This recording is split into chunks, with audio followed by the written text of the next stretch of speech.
The comic opens up in a laboratory in Osborn Industries. Norman Osborn is like checking out a new genetically altered spider that the company created when his lawyer alerts him of something over the phone. Norman hands the spider to his assistant, who like frantically tosses it back in the containment jar tube thing. The assistant didn't do a very good job because he didn't put the lid back on and the spider crawls out. Cut 2. A food court in a mall in Queens. A young Peter Parker is sitting around reading a book like a nerd. So, Flash Thompson and his best friend, Kenny Kong McFarlane, toss some, like, fries at him. Across from Peter at a different table is Mary Jane Watson, who's talking to one of her friends, Liz Allen. She and Peter lock eyes for a second, and then Peter gets hit with some more french fries. Peter's sitting all bummed out that he has food all over him, and then Uncle Ben shows up because he was there to buy some pants or something. Then Ben sees Mary Jane and he like calls her over and they all start talking. The next day at school, Peter is again being bullied by Flash and Kong, and they're stopped by Harry Osborn. He walks over to Pete and he's like telling him that he shouldn't worry since it's high school and it really doesn't matter. And then he's like, Peter, I bet in a few years you'll be the head of a giant corporation for technology and the internet. Doesn't that sound great? Oh. Later in the school day, Peter's in gym class. They're playing basketball and they're just free throwing and stuff. I don't know, sports. Peter's called up to throw and he misses. Everybody laughs. Coach yells at him. Later that night, at the Parker residence, the household is eating dinner. Peter is eating and reading a book, just completely zoned out, and Ben and May are talking about him. May thinks he has a social anxiety disorder, but Ben is like, he's just growing up, May. He's a teen. And then May's like, Peter, what did we say about reading at the table? And Peter's like, do we say we liked it? And then Uncle Ben smirks, and then Maze says she's gonna go search the web for social anxiety stuff, and then Ben's like, oh, that'll keep her busy for a while, and then they chuckle, and it's just a nice scene between family members. It's nice.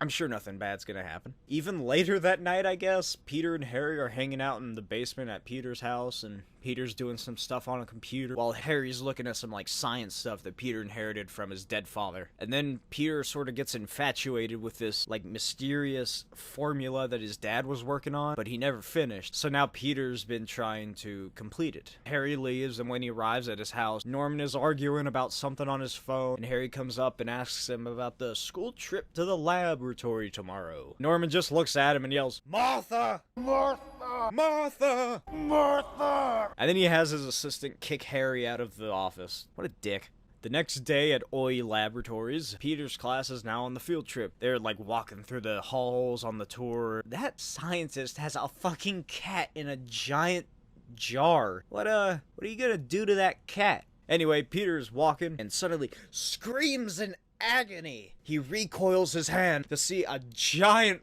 fucking spider on it, and he's really bleeding from a spider bite, like holy shit. Naturally, he flings the giant spider off his hand. Unfortunately, it then lands on MJ. She swats it to the ground, and then Kong just stomps on it. Then Peter passes the fuck out. Later on the school bus, back from the labs, Peter's like sitting and holding his hand where he got bit and talking to the teacher. The bus, by the way, is being driven by Otto Mann from The Simpsons. He's probably listening to his favorite band, Aerosmith. Anyway, the teacher tells Peter his aunt will pick him up and take him to the hospital when they get back. Norman Osborn is told about an accident that occurred on the field trip, and he's like, damn it, what the hell did Harry do now? That idiot! Oh, it wasn't Harry? Well, shit, what's gonna happen? His two subordinates are like, well, they aren't gonna sue the school because the school doesn't have money, so they'll sue us. And the other one's like, yeah, and if you pay the bills, it's basically an admission of guilt. And then Norman's like, let's pay the bills and send him a nice fruit basket. I want to keep an eye on this kid. Later that night, Peter's sleeping while May and Ben are talking about what to do. May tells Ben that Osborn paid the bills and sent a fruit basket, and Ben's like, well, yeah, they don't want us to sue him. I mean, we're not gonna sue him, by the way. It was an accident. Also, Harry's, like, Peter's only friend, and suing his father would ruin the friendship. Don't worry, May. From here on out, everything will be back to normal. The next day at school, Peter is getting bullied for passing out after a fucking huge spider bit him, and MJ's friends tell her that she should stop hanging out with Peter. Oh yeah, I almost forgot about this. So Flash and Kong have this game they play for points. The game is to literally kick Peter's ass. So, for a 10-pointer, Kong runs in for the kick. But, gasp, Peter somehow realizes what's about to happen and grabs Kong's foot and flips him over. Then Peter passes out. Peter awakens at the hospital and then he gets a blood test. Then, a mysterious bald man steals the vial of blood. Norman analyzes Peter's blood and realizes that Peter's definitely gonna die from that spider bite. So he tells his bald friend to take care of him. The next day, Peter's out walking the street reading a book, and a black SUV, driven by that same bald man, rounds a corner and speeds towards it. Peter is somehow, yet again, alerted, and does a fucking backflip over the car. Then Peter rushes over to make sure the guy's okay, but is then alerted that something else is wrong and runs away. And Norman decides that he must study Peter, because he had no idea that the side effects would be anything other than dying. So Peter runs home and remembers the previous pages. Then he goes and starts doing some research. Later that evening, Ben and May are talking to Peter because Peter decided not to go to school today. Yeah, he played hooky. So they argue and Ben tells him to go to his room and Peter's like, "My room? Yeah, I'm 15 years old." And then he fucking just runs up the stairs. And then Ben and May are like, "Poor kid, he had a tough week, but it's gonna pass. He's a teenager." Peter wakes up at 4 a.m. and climbs the walls in his room, and his reaction is, whoa, cool. The next day in class, Peter has like a spasm or something, and he destroys his desk. Peter goes to the bathroom and is trying to figure out what the hell is happening to him. In gym class, Peter is once again playing some round ball, and he's getting ready to make a free throw when he hears Flash getting all touchy with MJ. So he throws the basketball and slams it right into Flash's face. And Flash is like, "You, me, 3 o'clock, school parking lot." After school, Flash is swinging punches at Peter, with Peter moving out of the way just in time. Just like the movie. Peter puts out his hand to stop Flash's incoming fist, and fucking breaks it. That night, Kong and Harry are hanging out at Harry's house. And Kong is telling Harry all about Peter breaking Flash's hand and how he fucking snapped the desk. Norman Osborn overhears. He calls Harry over and is like, "Hey, why don't you bring that Peter kid over to the lab? You like science, right? You guys can come over and hang out with me at the lab." And Harry, craving his father's affection desperately, agrees. At the Parker residence, Ben is on the phone and is told that Flash's parents are suing them. What pricks. And then Peter, Ben, and May get into an argument again. Peter runs upstairs while May and Ben try and figure out how to pay for the lawsuit. Peter wakes up in a panic and decides to dress all in black and run to the nearest warehouse and do some gymnastics and lift cars. The next morning, he comes downstairs to apologize to Ben and May. Oh, and he isn't wearing his glasses. After school, Peter and Harry are walking around Osborn Labs. Then they meet Doctor Octopus. Anyway, Ock walks behind Peter, pulls out a needle, and fucking draws blood from him. Peter, like any rational person, freaks out and rushes to the exit, and Harry follows him, but once he makes it outside, Peter has disappeared. Later, Norman, Octavius, and the assistant are looking over Peter's blood work, and they find out that Peter is incredibly healthy and like the perfect specimen. And Norman concludes that they must repeat the accident on himself. At the local mall, all the kids are hanging around this fucking wrestling ring that's in the center for some reason. The wrestling company has this whole competition where if you can take down the one, the only, the Crusher, you can win $500. Kong runs up and tries to enter the competition, but the announcer's like, "Sorry, kid, you gotta be over 21. Now fuck off." That night, Peter puts together a makeshift wrestling outfit, races to the mall, and jumps in the ring. He lifts Crusher Hogan above his head and slams him into the mat. And then Peter gets paid and places it in a letter and puts it under the door of his house, making it seem like all the teachers chipped in to donate money. At school, the gym coach comes up to Peter and asks him if he wants to join the basketball team. Peter accepts to spite Flash, who can't play anymore because of the whole broken hand situation. So, in Peter's first match ever in basketball, they win 114 to 26. Real subtle there, Peter. MJ asks Peter if he wants to come over and work on some project or something on Monday, but Peter declines, and he can't tell her why. It's wrestling. Peter and Crusher Hogan have this whole routine, probably an extensive K-Fab history. Well, they're pretty hot ticket superstars. So Peter defeats Hogan because that's their shtick, and the announcer asks for his name, which he didn't think of, so the announcer calls him the Amazing Spider-Man! And then after the show, the announcer gives Peter a new costume. At Osborn Labs, Norman is getting ready to recreate the accident when Harry discovers them. Harry is promptly kicked out of the room, but then something goes horribly wrong. Harry awakens to find almost everyone dead, and the lab has been completely destroyed with no sign of Norman Osborn.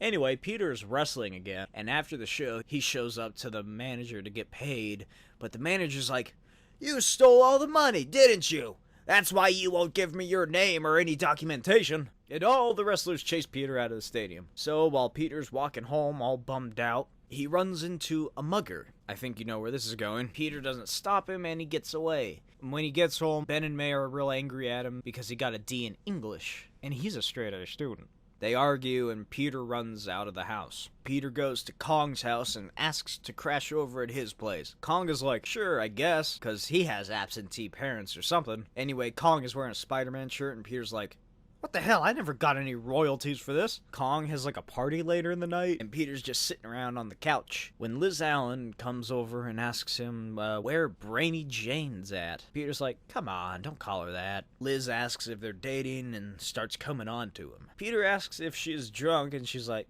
a little bit. Then, as they're about to kiss, MJ shows up and sees it happen. Peter runs after her, but runs into Uncle Ben, who drags him outside and, sort of scolds him about running away and not contacting them, and asks what's going on with him. Then Ben tells Peter about Peter's father's old philosophy of, if you can do great things, it's your responsibility to do those things. Then Peter gets upset and runs away again.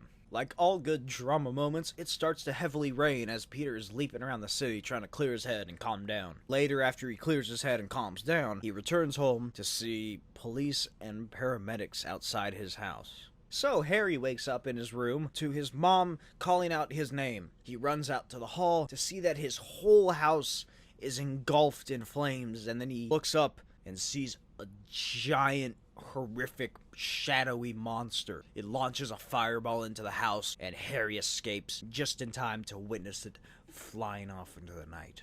Back at Peter's house, May is telling the officers what happened. Basically, May and Ben were chilling in the living room when they heard the side door open. They assumed it was Peter, but got no response, so Ben went up to investigate. Then a man with a gun appeared and screamed for all their money. Ben chuckled and told the robber he probably has more money than they do. Then the robber got upset and shot Ben.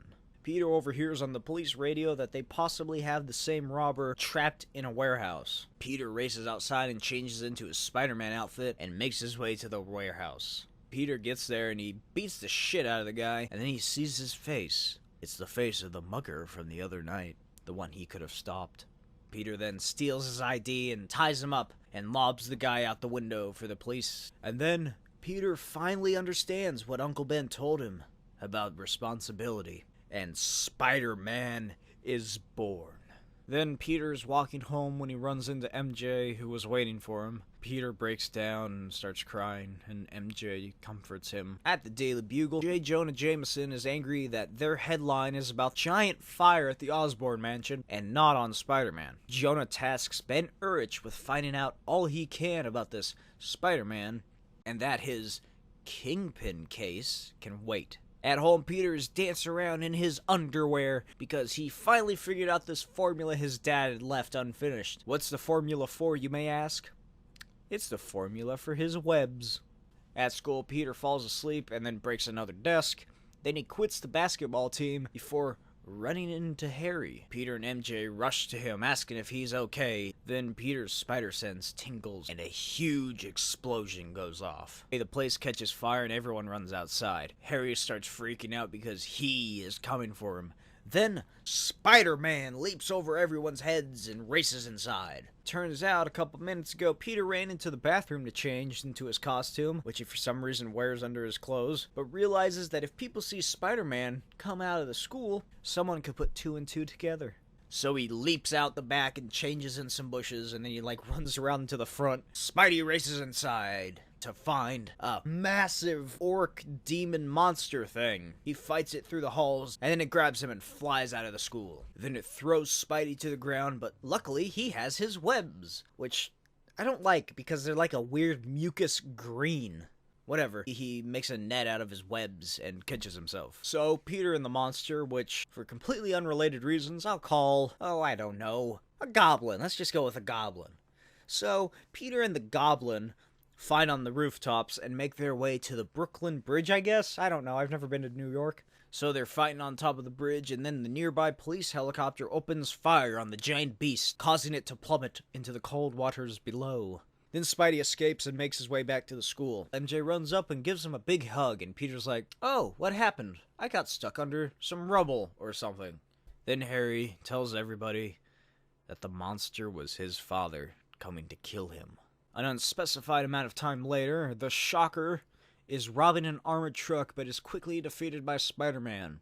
At school, Peter overhears Kong and the others talking about Spider-Man, and he also learns that the Daily Bugle will pay anyone who gets their pictures of Spider-Man. So, in a back alley, Peter takes pictures of Spider-Man, wink wink, and heads to the Daily Bugle to sell them off. Peter shows up and shows JJ the pictures. Jonah does the whole, "They're crap. Crap. Mega crap." But picks out one photo to use. Then Betty Brant gets pissed because she can't get the Daily Bugle website to work, so Peter comes over and looks at the code or something and fixes it. So, Jameson hires him as the website guy. While working on the website, Peter looks up the mugger, because he still has the guy's ID, and it leads him to some articles about Wilson Fisk. He asks Robbie about Fisk, aka the Kingpin of Crime, and asks that if everybody knows he's a crime boss, then why does nobody do anything about it, or at least talk about it? Robbie tells him that the Daily Bugle used to have articles all about the Kingpin until Fisk bought a stock in the company. In a shady alley, the enforcers, Montana, Fancy Dan, and Ox, are hanging out and talking about this McDonald's that Fancy Dan wants to rob because they didn't give him a job in high school. Then they head back inside, but Spider-Man leaps down and fights them. He quickly defeats them, but runs into the leader of the enforcers, Mr. Big. Big deduces that Spidey actually wants the Kingpin, and since Big doesn't like Fisk and wants to overthrow him, he tells Spider-Man about a gala that Fisk is throwing at his tower on Friday. Then Scully and Mulder show up and arrest everyone, except for Spidey because he escapes. At school, Peter's eating lunch, and then MJ comes over and talks to him. She asks if he wants to go to see a movie with her. He obviously says yes. MJ suggests Friday, but Peter changes it to Saturday. Friday night, at the Fisk Tower, the fundraising gala is going on, and holy shit, Fisk is fucking massive! Like, Jesus Christ, he is so big! Anyway, Spider-Man breaks into the tower and he's sneaking around Fisk's office when suddenly he gets that funny feeling again. I wonder what that could be. Kingpin grabs Spidey and is like, "Who the hell are you? Who sent you?" And Spidey's like, Carson Daly sent me." Then Peter kicks him and breaks free, and Fisk calls for Elektra to handle this. Then Fisk calls for Electro to handle this. Electro unleashes his electricity and fights Spider-Man, and then he gets him with a real good strike, and Peter is fucking dropped to the floor. One of the goons goes over and fucking unmasks Spider-Man, and everyone's like, "The hell is just some kid?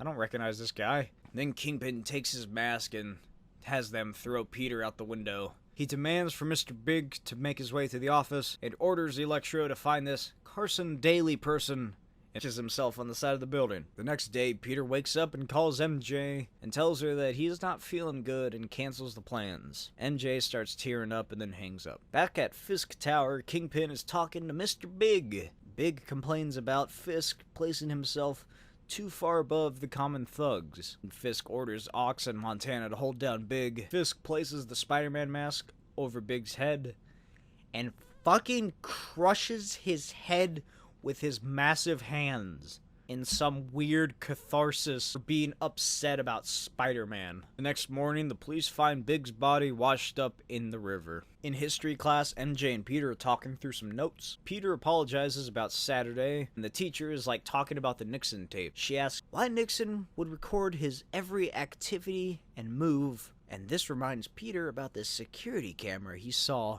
when he was in Fisk's tower. And he like sort of remarks to himself, because he thinks he's untouchable.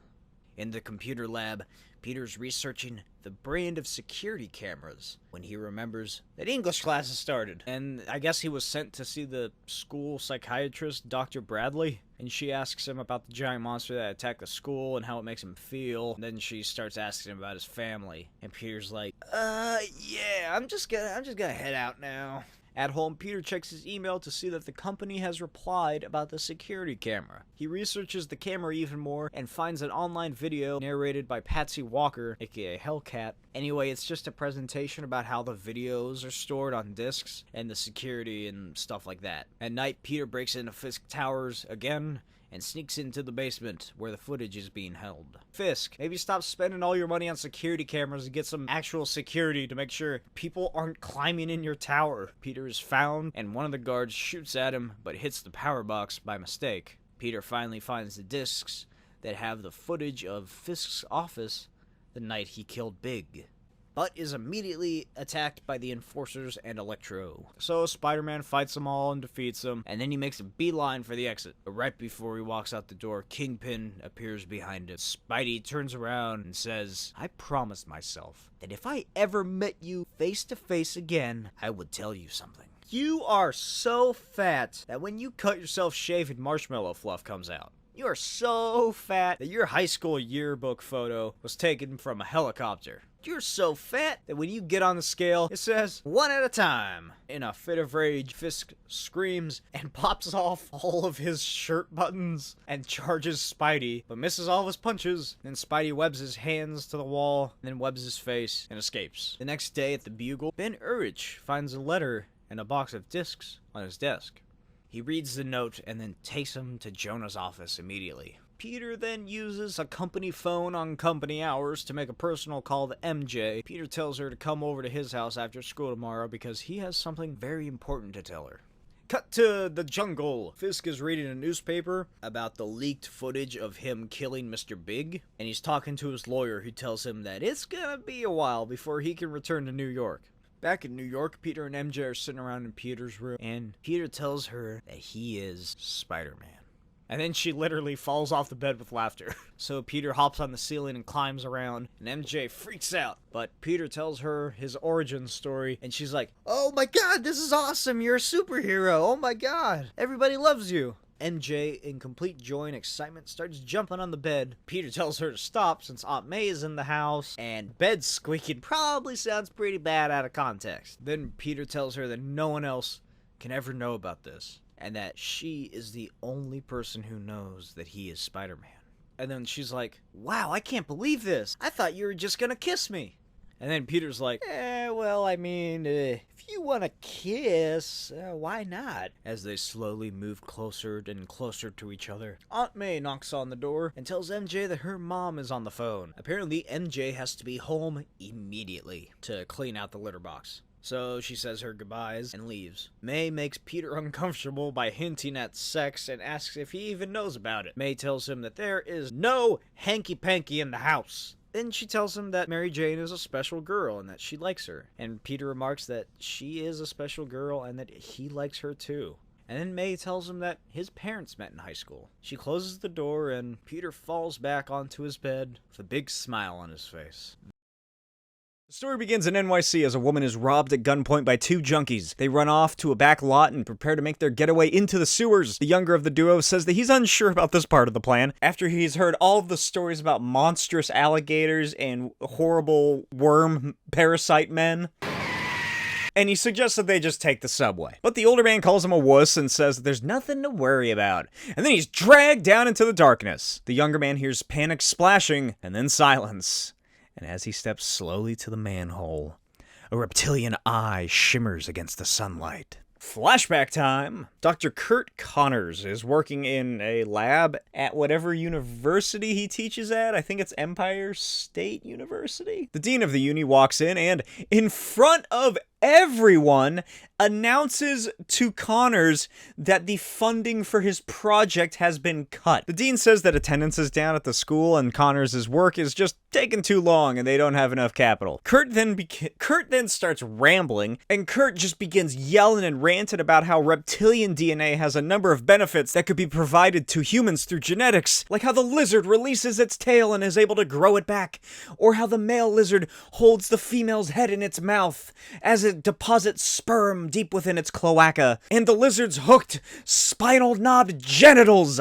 Think of the genitals! The dean tells him to calm his ass down and says that after 5 years of research, they have nothing to show for it. And the dean says that the only reason Kurt was actually able to continue the project is because of his personal situation. He says that they hope to keep him on staff because he's a great professor, but the project just doesn't have the results to continue. Later that night, after a very large bottle of booze, a couple of his students come by and tell him how sorry they are. But Connors tells them that the project isn't over.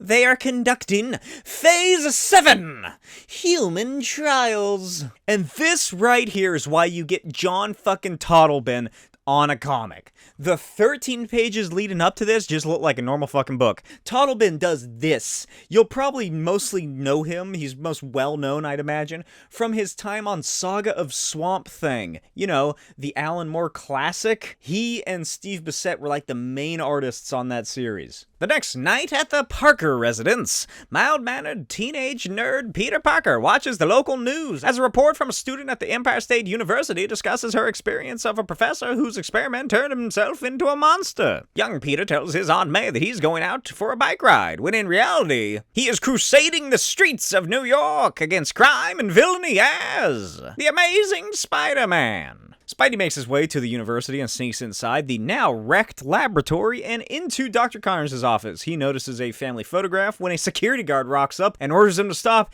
and Spidey's like, "Oh, wait a second, this isn't the Virgin Mobile store, my bad." This episode is brought to you by My Comics, specifically the Custodians Agents of Cross, which I am serializing over on my Patreon, patreon.com/Smokey's videos. It's over 60 pages of pure comics for only $15, but you can see it serialized weekly over on my Patreon for as little as $2. It is a love letter to the Silver Age filled with fun characters, crazy stories, and even fake advertisements. I'm also serializing each issue of Destructo Boy, a fun sci-fi zany epic that is fit for the whole family and follows a little robot on a giant space station as he battles crime, villainy, and giant monsters and whatever threats should arise to his home. Each weekly serialized post includes commentary and annotations on the comic. I am also posting commentary tracks for the MCU, the Snyderverse, and any movies in general over at Pop Pop Popcorn,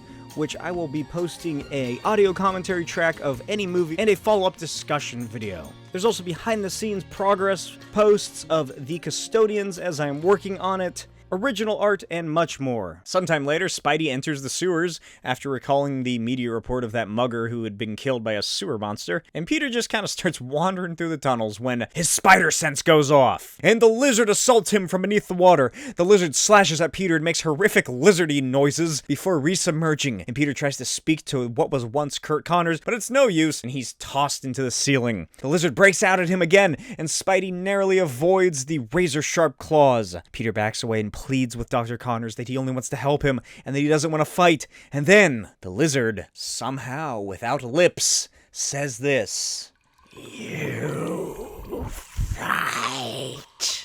As Peter continues his peace negotiations, he notices something behind his Lacertilian lasher. The Man-Thing! The lizard attacks this horrible plant creature, but its claws become stuck within its body. The Man-Thing briefly, silently, stares at the lizard before slamming an open palm against his head. The lizard screams in painful lizard speak, and then bursts into blue flames. And when the Man-Thing removes its hand from the lizard, he is now returned into a two-armed Kurt Connors. Then Spidey runs over to Kurt as they watch the Man-Thing dissipate against the blue fire smoke and water of the sewer, and Spidey's like, what is happening? Sometime later, Peter writes an email to MJ, who is on a trip with her parents, regarding his experiences. He says that he dropped Kurt Connors off at the emergency room, but he never heard anything about him on the news, so he assumes that, S.H.I.E.L.D. is up to something, I guess. Peter also returned to the sewers 3 times since that experience, trying to find whatever the fuck that was that he saw down there. But then he deletes the email and says that he'll just tell MJ when she gets back. The book opens up in a medical lab. 2 men check the readings of a coma patient while they sort of just talk about what they did over the weekend. And one of the nurses says, "It's your turn. Go check out Doctor Octopus. See if he's left us any presents." Yep. This is Otto Octavius. If you remember back to Ultimate Spider-Man Volume 1, Otto worked for Norman Osborn in his lab. And when Norman turned himself into the Goblin, Otto was left in the wake of his destruction. Cut to a prep rally at Midtown High School. Peter Parker walks on campus, reading a biography on Iron Man, while Mary Jane and Liz Allen talk about this assignment for their class, where they have to, come up with a superhero identity, and Liz is all angry because the teacher said that they can even be mutants if they want. Something Liz really hates. Spoiler alert, her dad's the Blob, gross, and she becomes the Firestar of this universe. So Kenny, aka Kong, asks if anyone is going as Spider-Man, and Flash is like, "Dude, you're so gay for Spider-Man. I'm gonna go as a mutant." A big horny mutant. Flash is then called away, and Kong's like, "You guys think all these superheroes are like a sign of something bad? Like in Ghostbusters. Maybe we should do something about it. Keep an eye out or something." And then Peter gets real angry and he's like, "Yeah, that's what the Germans said to the Jews." Okay. Jesus, going to Hitler already, are we? Then this punk blonde girl enters the conversation, and she leans coolly against the wall and says, "How do you think the dinosaurs felt before the meteor? I mean, that's what's going on here, right?" Then she spouts some of her personal philosophy, and Peter's like, "Whoa, who's that cool, hot punk girl over there?" And Kong asks for her name, and she says Gwen Stacy. And it's her first day at the school. Back at Otto's hospital room, he's greeted by Dr. Hank Pym. Hank asks if he remembers anything that happened before the accident, and he also tells Otto that he can't handle bright lights, so he has to wear the bandaging. Then he tells him that he's been in a coma for 3 months. Later, after he's calmed down, Hank tells him that his arms were fused to his body, and that the scientists monitored the fusion. Then Otto asks where he is, and Pym tells him that that's classified. Otto demands that they take the bandages off, and they comply, and then Otto uses his gross ruined eyes to examine his 4 new appendages and his gross fused torso. Hank's like, so seeing as you're a scientist, we hope you're able to find the possibilities that this accident brought. We can work together on this." And Otto looks at him with his scarred eyes and says, "You're saying you found me like this, and then you left me like this to see what would happen? You could have gotten the arms off, but you decided not to. Who the hell are you?" The scientists say that that is also classified, and Otto gets very angry and attacks with his metallic arms as he demands to know where he is. At Kong's house, Kenny lies on his bed as his parents leaves, and as he stares at the ceiling, he begins to remember his teacher giving the superhero assignment, and how Peter reacted to it. And then his mind jumps to that time Peter woke up in class and broke his desk. Then he continues down that memory path until he gets to Peter getting bitten by that spider on that field trip they took to Oscorp. On the track of spiders, he remembers that spider wrestler that beat the Crusher Hogan, the spectacular Spider-Man. Then Kong remembers all the feats that Peter accomplished, like his very successful career on the school basketball team, and that bite. There was that time Flash kicked him in the hall, the bite, and that time he flipped Kong, and the bite, and when the Goblin attack Spider-Man showed up so quickly. Whoa. Cut to Midtown campus.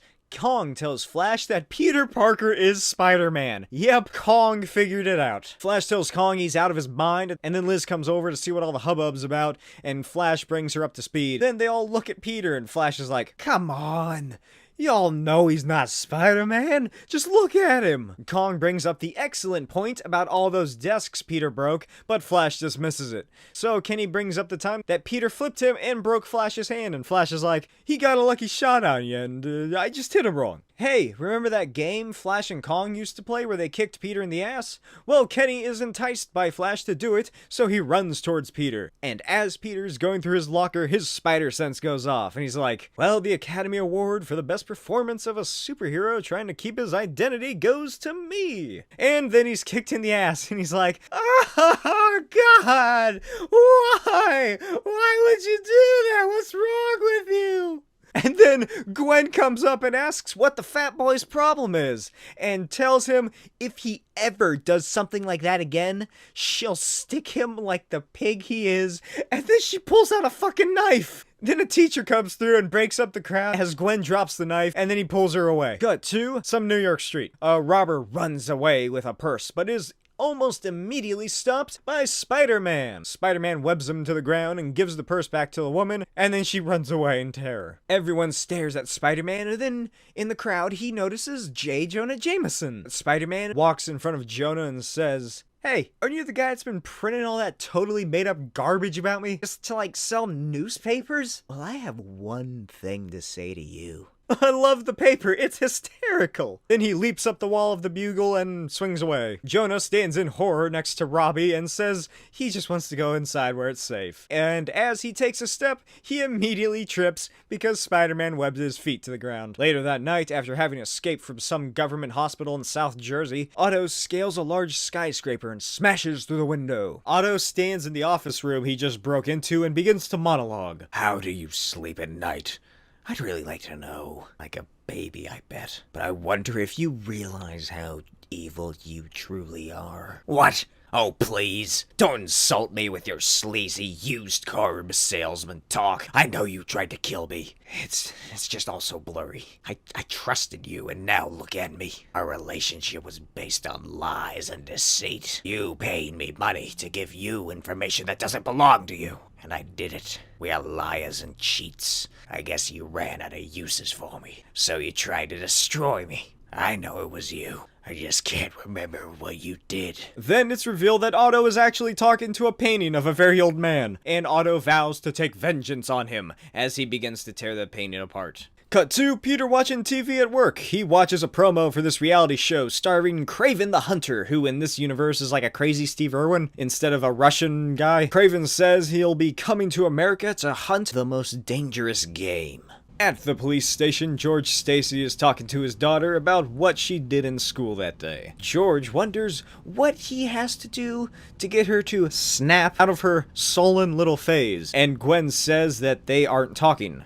He's just freaking out, so she goes to leave. George tells her to sit down, but Gwen tells him he never even asked what the context was. And she explains that she pulled out the knife because this total herb was attacking cute little Peter Parker for no reason. No one was doing anything about it, not even the teachers. Then George is alerted that his mom is on the phone, and he's like, "What? Mom, hello?" Just kidding, it's actually Ben Urich, who is trying to get information on Octavius. But George notices that Gwen is leaving, so he runs out after her, but is stopped by the two federal agents in trench coats. Back at the Bugle, Robbie comes out and says that there is a break-in at Hammer Industries, and that there are reports of a man crawling up the building with mechanical arms, causing Peter to remember Otto's mechanical arms in the lab. So Spider-Man leaps to the side of the Hammer Industries building and eavesdrops on two federal agents as they talk to Justin Hammer. The red-headed agent reveals that she is S.H.I.E.L.D. agent Sharon Carter. And the very southern Justin Hammer asks, Why she'll be sending a couple of young bucks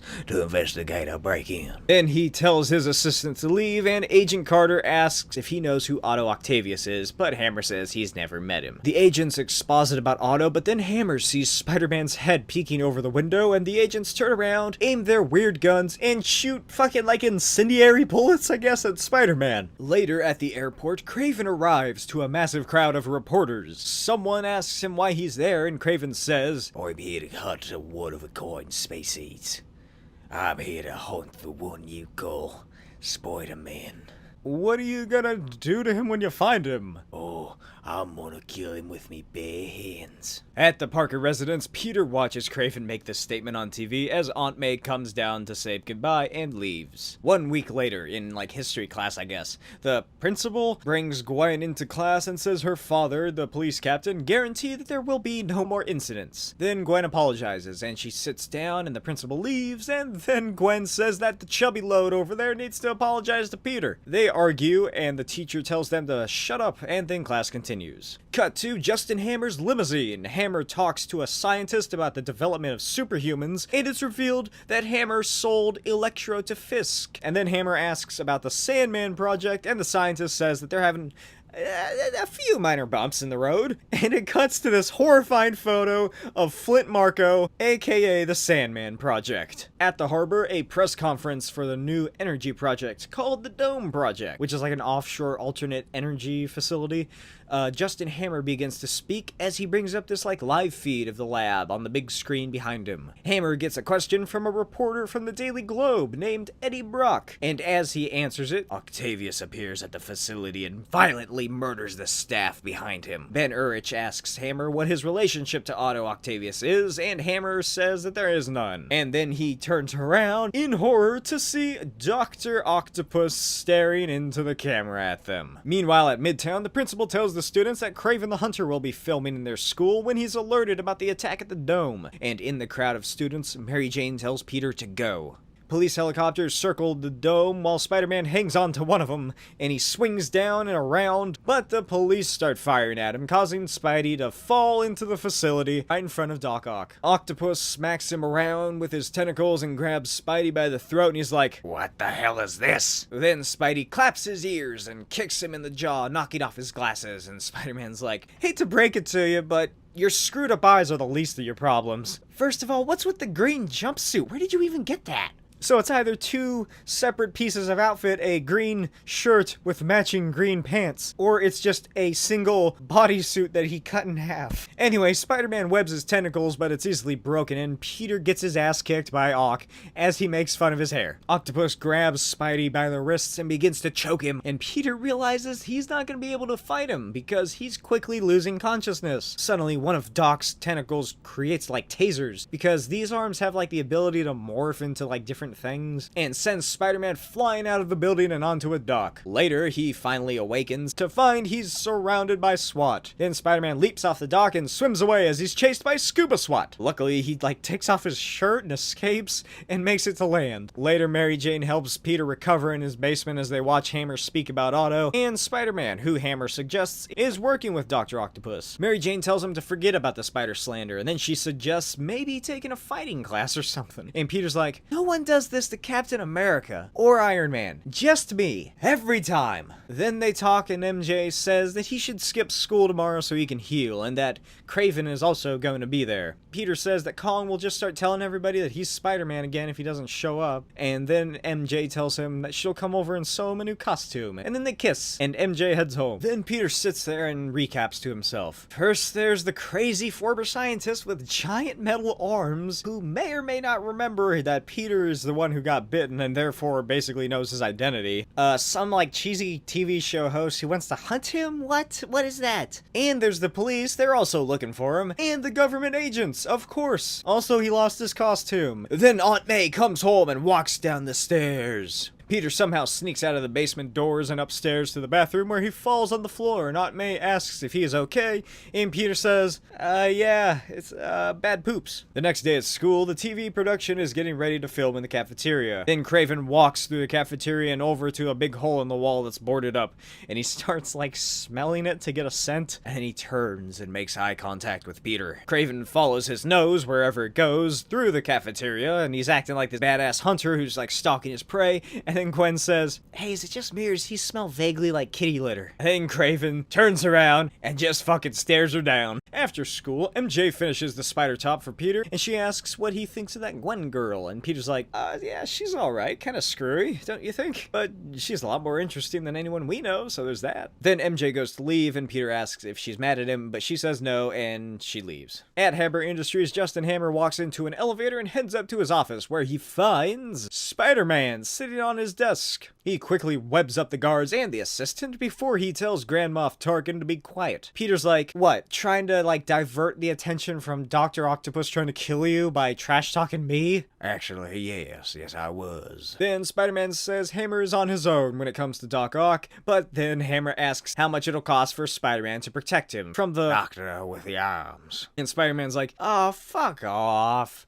I would have done it for free if you weren't a dick. And then he swings away. Then Hammer gets a call from the scientist leading the superhuman experiments, and Hammer asks why he's wasting his time, but the scientist just stares blankly at him. And Hammer's like, hello? Doctor, can you hear me? Hammer moves closer to the monitor as something drips from the scientist's mouth. Then his body is pulled back and it's revealed that it's being puppeted around by a metal tentacle that's thrust through his chest. Then Doctor Octopus appears on the screen and Hammer asks what Doc wants from him. Then Otto basically tells him to go to Hammer's genetics lab in New Jersey. So they do, and Spider-Man hitches a ride on the roof. The limo arrives to find the press already there, and standing at the center of it all is Otto Octavius. So the limo pulls up to the crowd, but the assistant yells at the driver to get them out of there, which leads to Doc Ock ramming an arm through the chest of the driver, lifting the car into the air before he's hit in the face with webbing. Then Spider-Man leaps onto the scene and kicks him in the face and makes fun of his haircut again. As Otto tries to get the webbing off, he turns and one of his arms turns into a fucking gun that shoots. Spider-Man fights Ock's seemingly never-ending arms as it's broadcasted by all the different news stations. Unfortunately, Spider-Man is coiled up by an arm, while another activates the tasers, and it's about to blast him with the bolts of electricity when he webs it, causing the electricity to flow back through the arm and into Ock, freeing Spider-Man.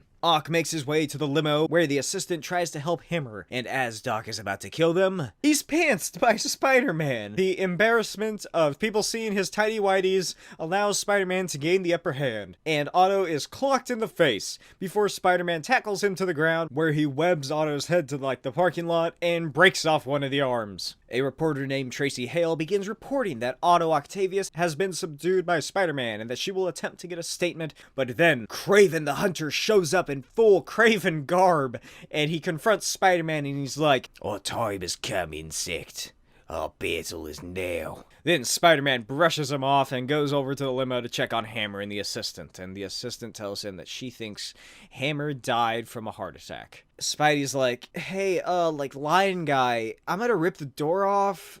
Can you grab the girl? What are you doing? We will do battle. Are you kidding me? Then Craven pounces at Spider-Man, but Spidey is able to dodge all of his attacks, and then he uppercuts him, sending Craven flying into his bus, rendering him unconscious. And Spider-Man's like, I told you not to do that. You all saw him. You all saw me tell him not to do that. Then he helps the assistant out of the limo and she hugs him and thanks him. And then the crowd begins to clap for him. Then the reporters asks why Spider-Man helped Hammer even after he was trashed by him in the press. And Spider-Man says that has nothing to do with this. It's just sad that someone had to die for no reason. Then the reporter says that maybe if he just talked to the press, they could set some things straight about Spider-Man. He says, I'm just like this guy over here. I fell into some powers and I'm trying to do what I can so that people like that don't try to hurt the people like you. But why wear the mask?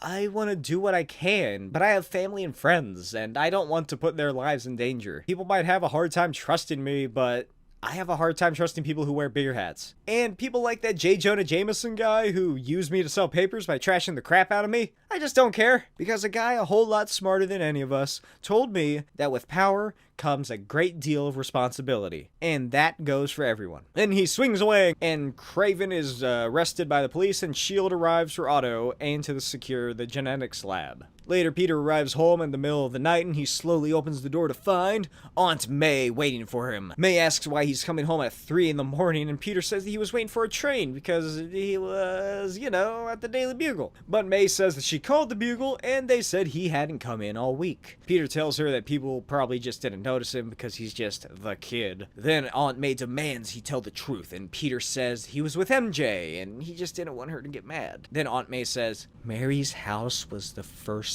place I called. She said you were at the library. Then after some scolding, she grounds him. No more Bugle, no more Mary Jane Gigglethons in the basement. And then they argue and Peter storms off, while May sits at the table. Then he walks into his room and turns on his TV to find a positive news report about Spider-Man. He's like, finally, a big-time superhero. And I'm grounded. Cut to a secret S.H.I.E.L.D. facility. Agent Carter and the other agent overlook Doc Ock in his new cell, and then they walk away and Otto begins to mumble, A Spider-Man. A little spider on his shirt. Spider powers. Spider-Man with spider. Oh, no. Hello. I know who he is. I know who Spider-Man is. His name is Peter Parker. His name is Parker. Cut to the New York streets. 5 criminals on rollerblades tases a crowd of people and steals their money and valuables. As the leader is making his getaway, he runs into a web wall. And then Spider-Man swings in before he subdues all of the criminals and swings away. He lands on the roof of his school and puts on his civvies while he races to class. Later in the halls, Peter and MJ are talking, and MJ tells him that she watched the whole thing and also that Kraven's show got canceled. They talk some more and head out to the football field as Peter tells MJ that he got grounded for being out all night. Peter says that they can't hang out until the grounding is lifted, and he might have to stop being Spider-Man for a little while. Then Peter's like, will you wait for me? Like he's in fucking prison. And MJ says that she'll go over anyway, but Peter tells her no, because he wants to respect Aunt May's decision. Then MJ says that they'll just have to make out under the bleachers instead, when she looks behind Peter to see Harry Osborn. If you remember in Ultimate Spider-Man Volume 1, Harry moved away after his dad turned into a giant monster called the Green Goblin and killed his mother in a giant fire at his mansion. MJ and Peter quickly rush to greet him, and Harry tells them that he's going back to school at Midtown. Then our whole cast of characters conveniently gathers around Harry. Flash is like, hey, where's my hug? No hug for you, because unlike you, Peter and Mary Jane actually wrote me and called me, because they're actually my friends. Then he makes Flash question his sexuality. Then Gwen introduces herself, and Harry says, hey Peter, my father wants you to come over for dinner tonight. Dun dun dun!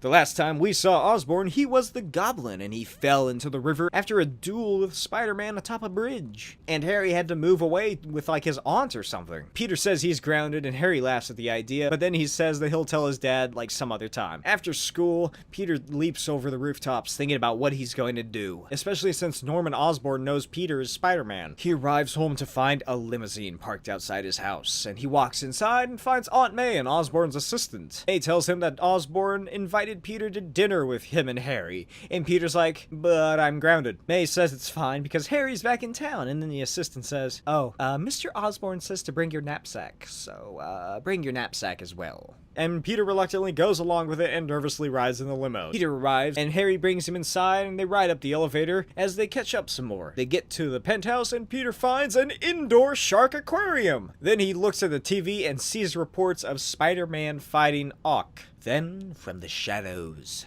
Norman Osborn appears and says, I've watched these clips so many times this weekend. I thought I was gonna burn a hole in the TiVo. How do I look? Better or worse? Sure hope you got it out of your system. Got what out of my system? This Spider-Man crap.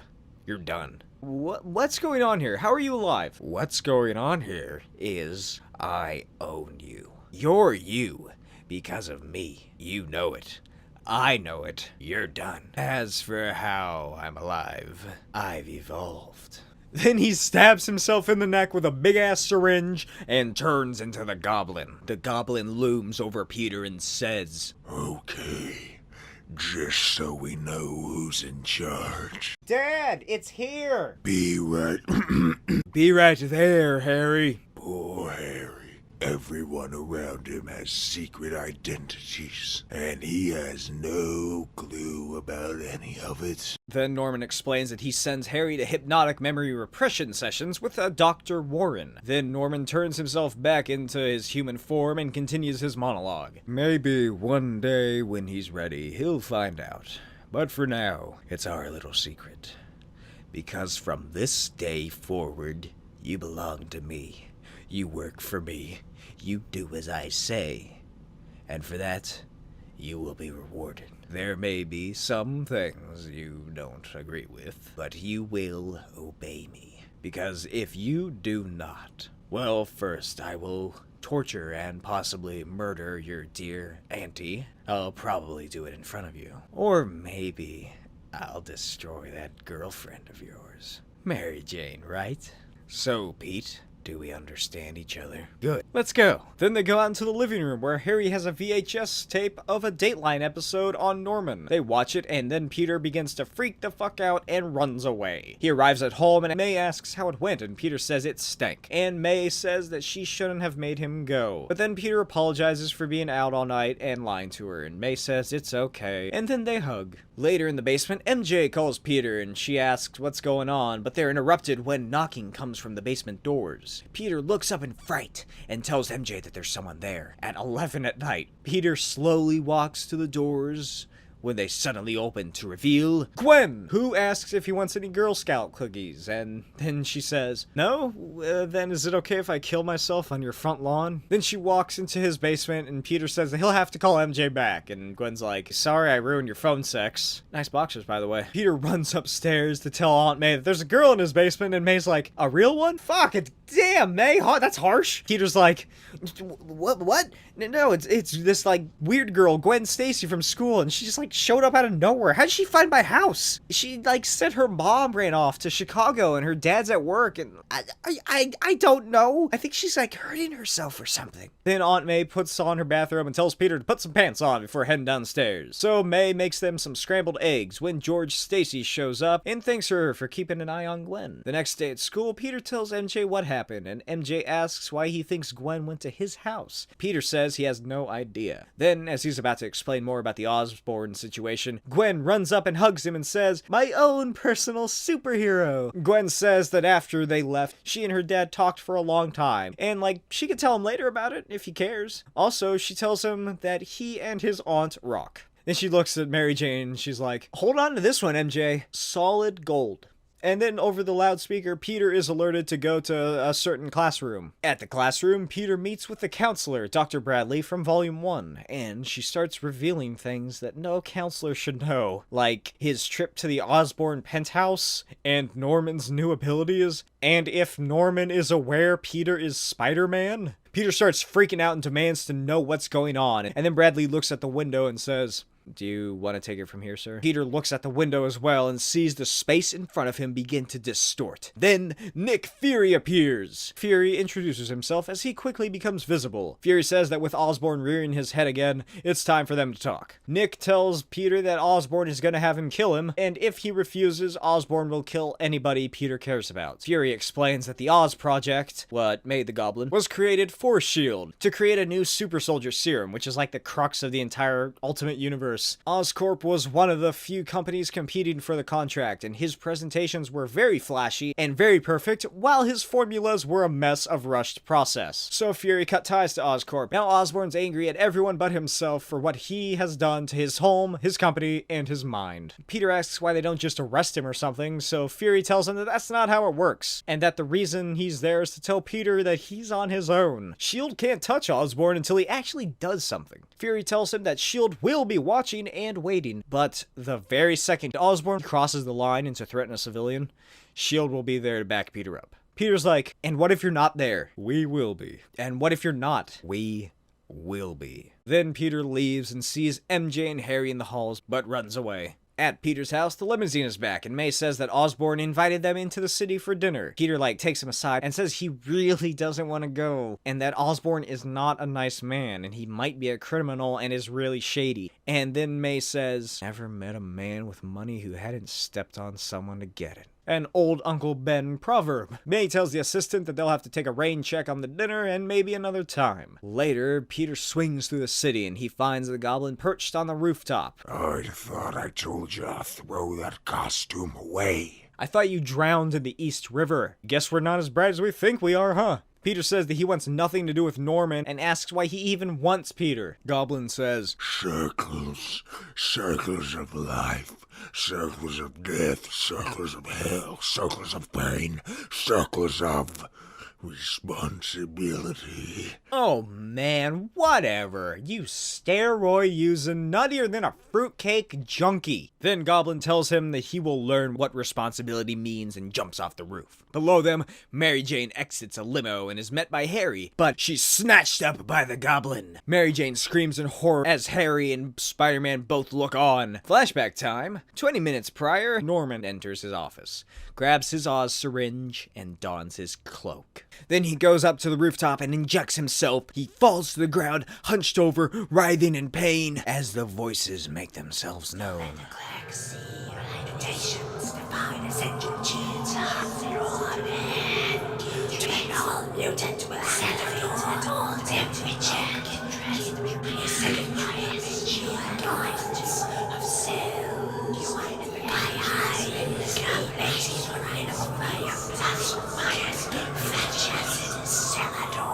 The Goblin sits on the rooftop and watches the spectral forms dance around him, and then Spider-Man arrives.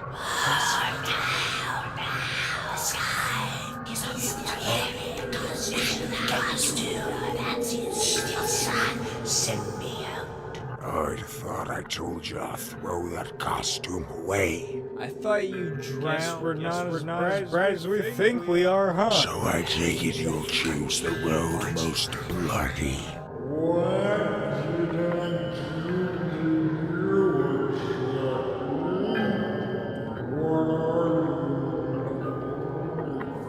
The spider creature speaks to him through his hair-covered red and blue skin as his insectoid eyes stare blankly at Norman. Skin him, kiss him, I'll cure them, maintain him. Then the Goblin leaps off the roof with the spirits in tow. Cut to Spider-Man chasing the Goblin across the city towards the bridge. Oh shit, oh fuck, it's the bridge. We all know how this went last time a Goblin took Peter's girlfriend to a bridge. The Goblin stands atop the bridge with Mary Jane as Peter pleads for him to stop. Peter tries to get through to him, but Norman's seeing fucking ghosts, and he's fucking insane, so it doesn't work. Then the Goblin throws Mary Jane Watson off the bridge. Peter dives after her as shield helicopters begin to open fire on the Goblin. Mary Jane plummets towards the water and Spider-Man tries to gain speed to catch up. They're running out of time as MJ gets closer to the water by the second, so Peter shoots a webbing at her ankle right before she hits the waves like concrete and swings her back up into his arms. He lands on the bridge and sets Mary Jane down, but she's unresponsive. Then he cradles her body in silence. On the bridge, MJ luckily wakes up, having fainted, and then they look up to see an explosion from the top of the bridge. Peter has a very helpful cab driver take MJ as far away from the bridge as possible. Then the Goblin shoots his weird fire powers at the helicopters, but then Spider-Man swings in and punches him in the face. He kicks Norman, knocking him down before Peter just starts wailing on him and says, "I won't let you hurt anyone anymore!" And then the Goblin grabs Peter by the throat and begins choking him out before he hurls him back off the bridge, allowing the helicopters to again fire upon him. Peter webs to the side of the bridge and swings back around as the Goblin flees over the cars. When he finally gets situated, Peter looks off and sees Norman being chased by 2 helicopters in the distance. And holy fuck, that moon is massive! It's so huge! Anyway, Norman makes his way back to the penthouse where he retrieves another syringe of Oz. But Harry finds him, and he asks what the monster did to his father, but then the Goblin says, Cellar door. and Harry falls unconscious. Then Norman injects himself again and grows even bigger and gains even more power. Look, he's like fucking glowing, and his horns are even bigger, and he's literally smoking, just like a goblin. Then Spider-Man appears behind him and says, I hope you don't think I'm gonna let you drive home like that. Hello, you still in there? Can you even hear me, you junky freak? This ends tonight. I'm not scared of you, one way or another, tonight. Then Goblin charges Spider-Man, but he's uppercutted twice, and Spider-Man is grabbed by the ankle and thrown through the shark tank, and water splashes on Harry's face, awaking him. Peter attempts to catch his breath, but the Green Goblin grabs his head like he's palming a fucking basketball. Then Harry awakens to see a giant demon strangling Spider-Man, whose mask is ruined, revealing his identity. Peter begins blacking out as the Goblin slowly crushes his neck and throat, and a dying shark suffocates at his feet. Then Harry finally gains his senses and assesses the situation the best he can and says, Dad? Is that you? What did you do, Dad? Oh my god, Peter! Then Peter is able to get a kick in, and he shoots the Goblin with webbing. Peter lobs a desk at him, but the Goblin just tosses it out of the window, causing Peter to have to race over towards it so he can catch the falling debris. As he does so, the Goblin goes to grapple him, and again begins to choke Spidey. Then Harry stabs his monstrous father in the back with a piece of sharp debris. Norman swings around and finds Harry, and Harry stands there waiting for his death. But then, the Goblin begins to bubble like a fucking gremlin, and he falls to the ground and turns back to normal. Harry falls to his knees, and Peter says, Peter? Why are you? When did I? It's just something And then he falls unconscious. Suddenly, S.H.I.E.L.D. agents jetpack inside, and Fury levitates down or something, and he orders a cleanup of the building and to have Carter deal with the cops. Then an agent gives him the thumbs up that Norman is still alive, and Fury tells him to take care of it. Nick walks over to Peter, who is sitting down by a sleeping Harry, and asks if they'll arrest him. Fury tells him, No, we don't do that. We'll deprogram him with hypnotherapy and get him back to a normal life. Hey, told you we'd be here when it happened.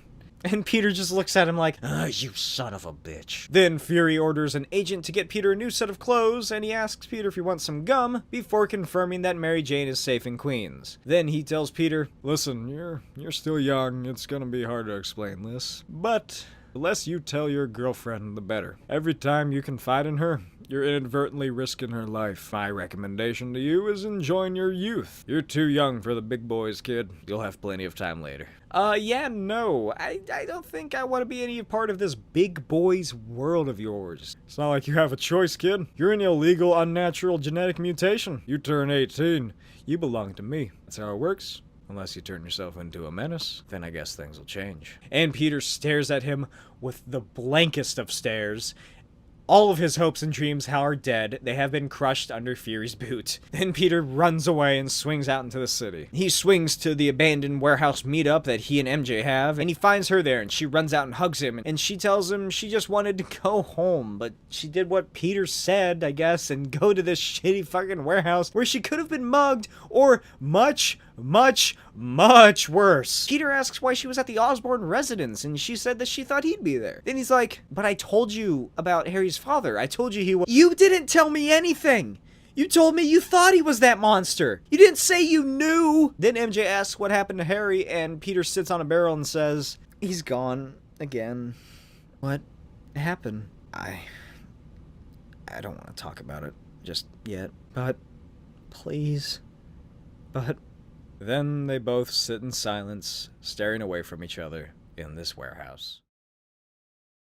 The book begins inside the library of Midtown High School. Peter Parker sits reading a book about molecules when Mary Jane Watson races through the door and runs up to him in a hurry and whispers, "Did you bring your costume to school?" Cut to somewhere in New York. The Rhino of the Ultimate Marvel Universe, who is actually like a little man inside a cybernetic armor shaped like a large man, rampages his way down the street. Back at the school, MJ and Peter sit around in the AV room and watch the news on a television cart. You see, kids, before the advent of cell phone telephones and large internet projections, schools often had to push a television that was placed on top of a cart into the room, and so you could watch Bill Nye. Anyway, Peter runs down the hall, grabs his secondary backpack that contains his spider suit and makes his way to the exit when he runs into Aunt May, who is here for a coincidental parent-teacher conference that is happening during school hours. They also, coincidentally enough, stopped right in front of said teacher's classroom. So the teacher walks outside because he heard the commotion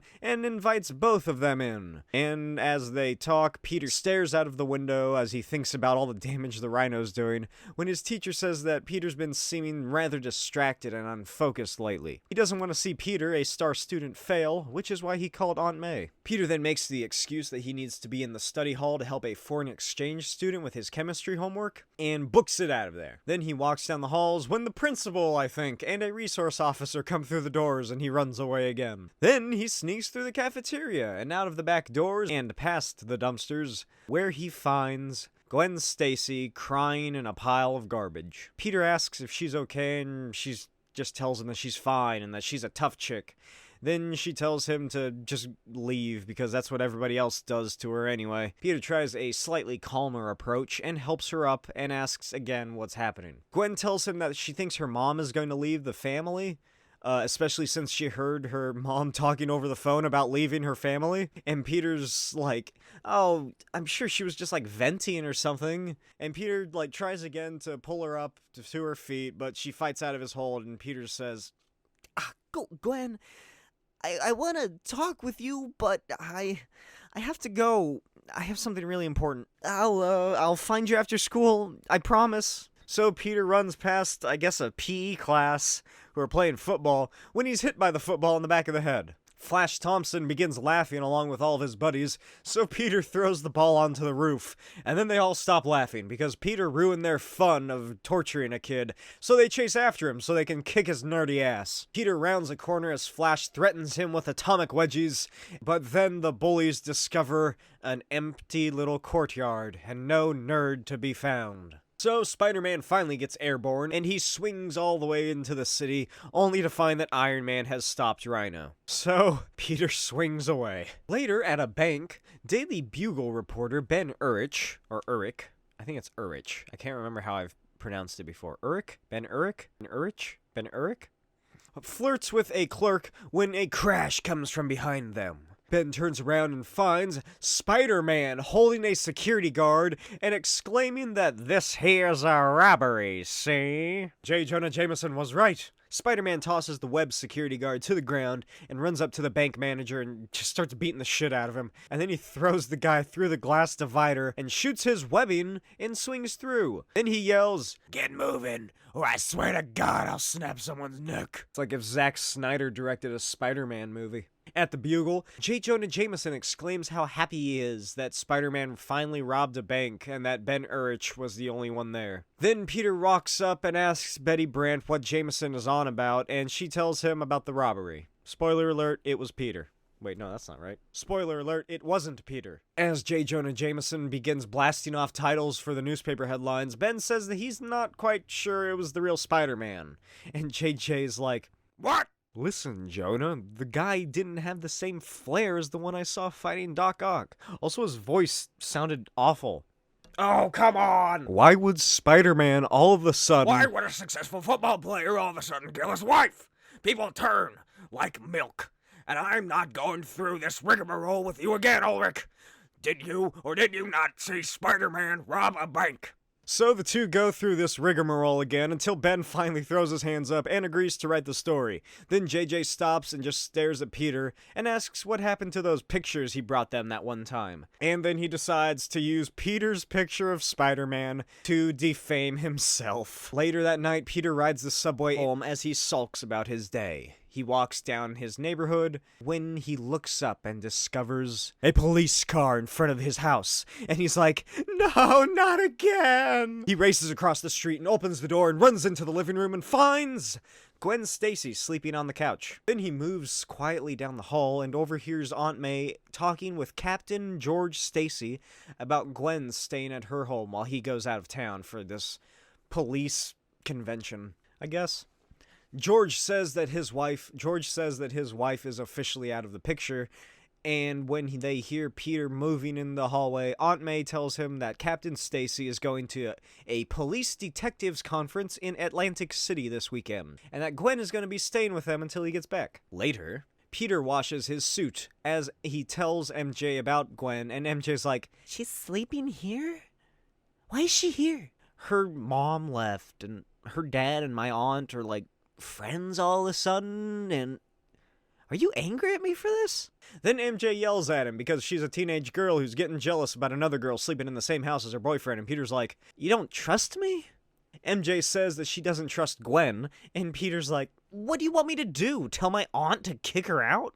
Then MJ asks Peter if he told Gwen that he's Spider-Man. He's like, "What? No! What are you talking about?" Then MJ just stands in silence and leaves, and Peter's like, "That was annoying."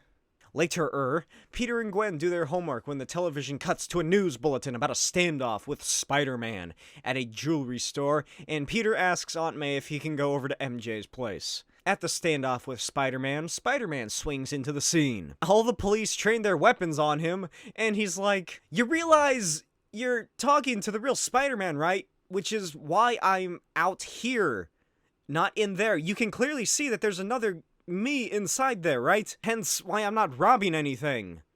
And I'm talking to you right now." You have till the count of 3. Oh, come on, I'm clearly not robbing anything. I don't even have pockets. Take him down.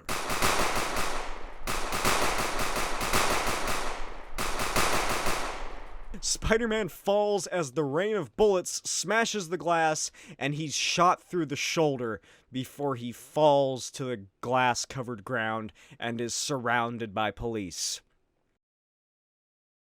Spidey bleeds out as the cops cuff him and slam him on the trunk of a cruiser, but before they rip off his mask, he kicks the cops off and leaps off the hood and up the building. And then all the cops open fire again. Gee, I sure hope there's no one near those windows those cops are blindly firing at. Peter rips off the cuffs as a police chopper lowers down and starts shooting at him, and Spider-Man is hunted across the rooftops until the shooter finally loses sight and the police begin to search the area. Meanwhile, Peter Parker lies bleeding in a dumpster. At the Watson residence, MJ writes in her diary about the bridge incident. See my video covering Ultimate Spider-Man Volume 1. When her phone rings. On the horn is Aunt May. She asks MJ where Peter is, and Mary Jane's like, "Oh, he's in the bathroom. Peter, your aunt's on the phone." And then when he doesn't answer, she tells him that she'll deliver the message and ends the call. Then her phone rings again. This time, it's Peter on the line, and she begins to tell him about his aunt when she hears the faint words of her boyfriend begging her for help. Cut to an empty New York, warehouse district street. Mary Jane Watson, a teenager, exits a cab and finds Peter hiding in a dark alley in some garbage, holding his wound. So MJ helps Peter change out of his costume, and she walks him to the emergency room. Peter stumbles through the hallway and towards the counter of nurses and doctors, leaving a trail of blood behind him, and falls unconscious. Later that night, Peter wakes up as he overhears a conversation with the doctor and the police. Then, as they are about to pull back the curtains, Peter escapes into the ceiling. In the hallway outside, an older woman spots Spider-Man's costume in MJ's bag before one of the cops runs out into the hall and asks the two if they saw a patient come out of that room. Then he orders the doctor to lock down the ward and call the police as MJ starts to head for the door. But she's spotted and chased down the hall and out of the door and vanishes into the night. Cut to the roof of the hospital. The last place they'd look. MJ asks if Peter can swing them home, but Peter's like, "I am so high on painkillers right now. I feel like I'm watching my body move on its own. I'll pay you back for a cab ride." Back at the Parker residence, Aunt May wakes up in the middle of the night after having fallen asleep on the couch, and she walks upstairs to Peter's room and finds him asleep in his bed. And right after she closes the door, Peter wakes up and turns on the fucking TV. Good thing he wasn't watching MTV or some other loud channel when he last turned it off. Then he watches a news report about the alleged bank robbery involving Spider-Man, There was a bank robbery. That's not the alleged part. That actually happened. It's alleged that Spider-Man was behind it, even though the witnesses say that he clearly didn't steal anything and there was like another guy. Then it cuts to Captain Stacy calling Spider-Man a coward and a thief. Cut to Atlantic City CopCon. Captain George Stacy and a few of his buddies walk around shooting the shit when an explosion goes off down the block. The three draw their handguns and race towards the ruckus to find Spider-Man robbing an armored car in front of the Trump Taj Mahal.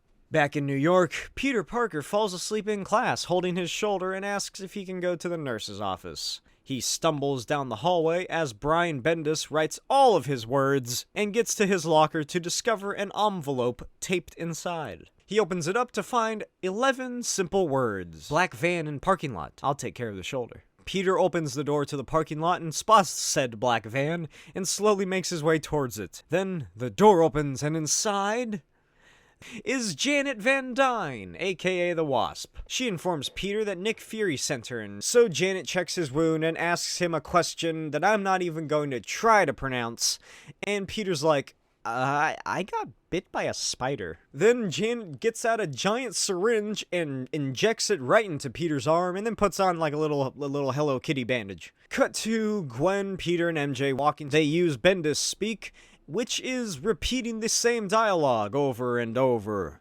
And that's what Bendis speak is, everybody. It's when you repeat yourself and you just keep doing it. And it's multiple characters quite often who repeat themselves, which is what Brian Michael Bendis' speech is. You know, Brian Michael Bendis, the comic book writer. He works on comics. He worked on Ultimate Spider-Man, Alias. He's a comic book writer. He writes comics. For example, you know what? You look 1,000,000 times better than you did in class. I feel 1,000,000 times better. You do? I really do. And that's just a tiny example. Sure, it kind of seems realistic, but I don't think anybody has ever talked like that. Then Gwen reveals that she knows Peter and Mary Jane's little secret, that they've been sneaking around in the middle of the night together. And then she turns around to see their shocked faces, and Gwen turns back around and sees 3 cop cars outside of the Parker residence.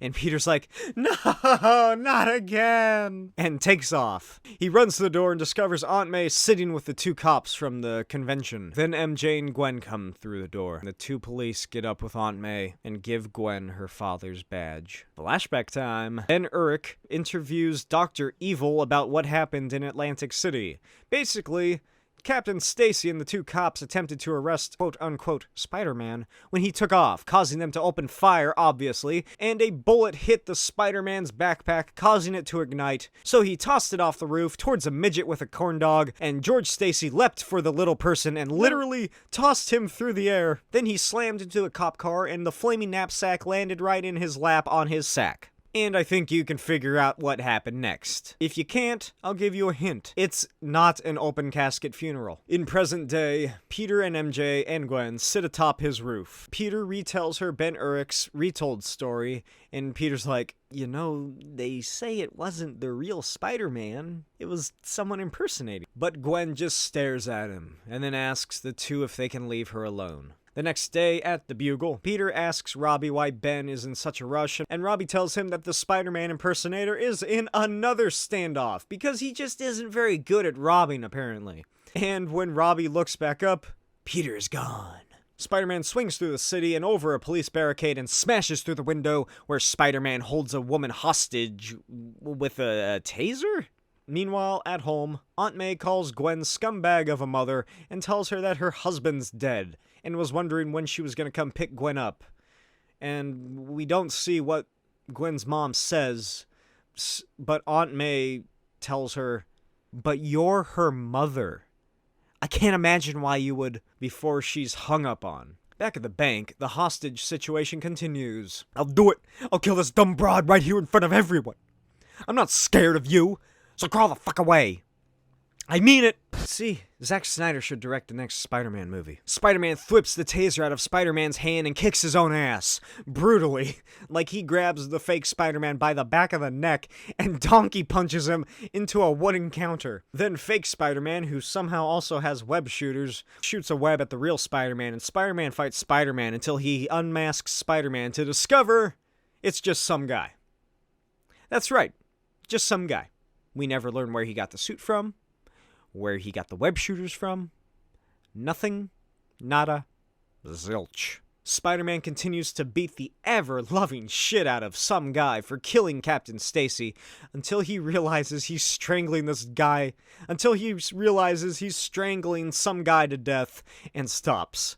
Then all the bank hostages run outside and the police enter to find some guy webbed up with a note reading, "From the real Spider-Man." Later that night, after Peter returns home, he finds Aunt May sitting on the stoop and she tells him that they have to talk about Gwen. Peter tells Gwen that they got the guy who killed her dad, and then Gwen tells them that she'll be leaving to go live with her aunt in Minnesota because that's the only other family she has. But then Aunt May is like, "You have La Familia here, Gwen," and then they all toast in a big circle. Salute me, familia. Then Gwen hugs May and cries into her shoulder. The next day at school, Peter and MJ sit atop the bleachers talking about Gwen moving into his house. Then MJ reveals that she has constant night terrors, where she relives the night where Green Goblin abducted her and almost Gwen Stacy'd her. Then she tells Peter that she can't keep doing this, and when Peter says this is all because of Gwen, MJ's like, "Yeah, and on top of all that other crap, now this pretty and interesting girl is living in your house. She's in love with you, Peter. I'm not stupid, I know. God, her father just died." MJ yells that her mother sits in their kitchen every day and pretends that her husband doesn't cheat on her and that everything is fine and okay. And Peter's like, "Well, I didn't know about your dad, did I?" "Because you never asked. You never ask about me. It's always about you and your costume. How am I supposed to know?" Fuck. I keep messing this up. Gotta love having a relationship argument with yourself. How am I supposed to know this if you don't tell me? Am I supposed to read your mind? For the record, it's not Gwen. It's all of it, Peter. I love you. I just can't do this. So what? We're done? Yeah. A newly bachelorized Peter Parker sits in his underwear holding his Spider-Man costume in the basement. Then he starts going through some old crap that his parents owned, like an Eagle column, or a Citizen Kane reference, or a box full of his father's old research, which, in said box, he finds several photos of his parents and a few VHS tapes. He sneaks his way past Gwen and May with the tapes and takes them upstairs and begins to watch them. First tape is a recording of young Peter at the park with his parents. Little Pete is hit in the back of the head by an accidental frisbee throw, and the thrower, Eddie, apologizes and offers Pete to come play with him. Then we get a flashback scene. At the picnic, May and Ben sit with Richard and Mary Parker and Edward Brock Sr. and his wife, and they all just chit-chat. Oh my god, look at his eye. Anyway, Peter and Eddie's parents start talking about their medical research that they're working on, and then Eddie asks his mother if he can go down to the pond, and he and Peter set off. Back now, Aunt May stands behind Peter, watching the tapes. She asks where he found the tape, and when he tells her about all the basement crap, she says that all that stuff is his. Peter asks who the other people in the tape were, and May tells him about his old friend, Eddie Jr., and his parents, who died in the same plane crash that killed Peter's. Later that day or night, Peter finds Eddie Brock on the internet white pages and gives him a call. Eddie sounds ecstatic to regain contact with his old buddy, and he's like, "It's great to hear from you, Pete. What are you, like, in high school?" "Yeah." "Wow, man, wow. Let's get together, man. You ever get into the city?" "Yeah, I work at the Daily Bugle, so I'm there almost every..." "You work at a newspaper? Oh, cool. That's so cool, man. We should totally get together. Paint the town red or something." Cut to Empire State University. Peter walks around checking out all the hot college babes and makes his way to the dormitory of Eddie Brock. The two then go and get coffee and catch up, and the topic of their father's research is brought up, and Eddie says that he's currently working on trying to recreate it. Then Eddie starts talking about the workload of college, the need to have at least one job, the cost of books, the cost of the city. And then he asks Peter if he's got a girlfriend, and Peter's like, I did. Then Eddie tells him that in 5 years, none of that high school crap is gonna matter. It's true, kids. Trust me, I've been out of high school for 50 years, and it still doesn't matter. Then Peter brings out a copy of the videotape and gives it to Eddie, and Eddie says that that's the nicest thing anyone has ever done for me. Thank you, man. Then Eddie tells Peter that he has something to show him. Later that night, under the giant moon, Eddie leads Peter into the Reed Richards Science Center. Eddie walks up to a locker situated in the center of the room and opens it to reveal a container filled with black goop. Peter asks what the goop is, and Eddie tells him that it's what their fathers were working on when they died. The cure for cancer! But their parents were really close when they died, so Eddie has been working on this based on his father's notes with the help of one Dr. Kurt Connors. Then Eddie explains what the goop suit is and how it's supposed to work. Basically, it's a genetic bodysuit of goop that takes hold of the patient's biology and cleans the body of toxins. Their fathers worked at Trask Industries as work-for-hire employees when they were making it, meaning their cure for cancer was technically owned by Trask Industries. And when the bosses found out about it, they were both fired and their work was taken away from them. Ray Parker and Edward Brock Sr. were both fired and their work was taken away from them. And then Eddie starts to pack up some of his notes and heads for the door. At Midtown High, Gwen finds Peter sitting outside on the stairs, waiting for a ride. Then MJ walks past with Liz Allen, and Gwen warns Peter to definitely not go over and talk to her, especially since she broke up with him. Then Eddie pulls up in his tiny little car. So Peter and Gwen head down to the curb, and Pete asks Eddie if Gwen can come along, and Eddie checks her out and is like, absolutely. So they get inside and Gwen sits on Peter's lap, and she's like, whoa, I would have never expected this, but you're all muscle. Then they speed off. At the mall food court, Gwen says that she's not going to be going to college, and Eddie's like, too bad you feel that way. There's a reggae concert playing this Friday. You two want to come? And Gwen's like, hells yeah, brother, man. But Peter says that he has to work that day, and Eddie looks at Gwen and he's like, oh, well, I mean, we can go. If you want. Then Peter asks if Eddie thinks that their parents were murdered. And Eddie's like, what? Where did this come from?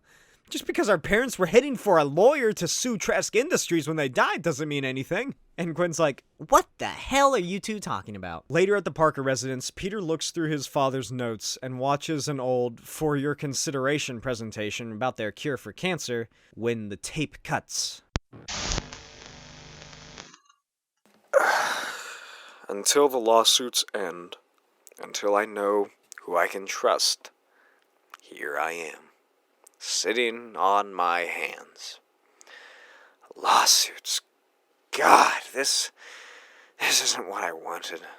I would have never gone forward with these experiments if I had known that this was the outcome. I'd rather work for Taco Bell. People are dying all over the world. People are living in pain. And all I wanted to do was try to help. But because I signed the wrong paper for the wrong person, not only can I not do that, I can't even tell someone else what I did so they can finish it. Ben, if you're watching this, you were right. I'll never say it to your face, but you were right. Never trust anyone wearing a tie. That's it! Every time I turn around, there's some greedy piece of garbage looking to turn something of value into a twisted nightmare. Osborn, Fury, Octavius, all of them, preying on guys like my dad.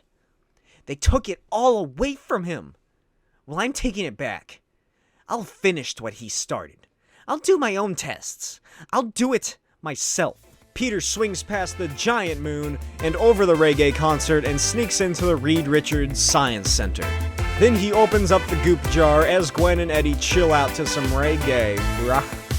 And Peter scoops some of the goop out with a little spoon and takes a small sample, but as he places it into a little cup, a piece of goop drops on his hand.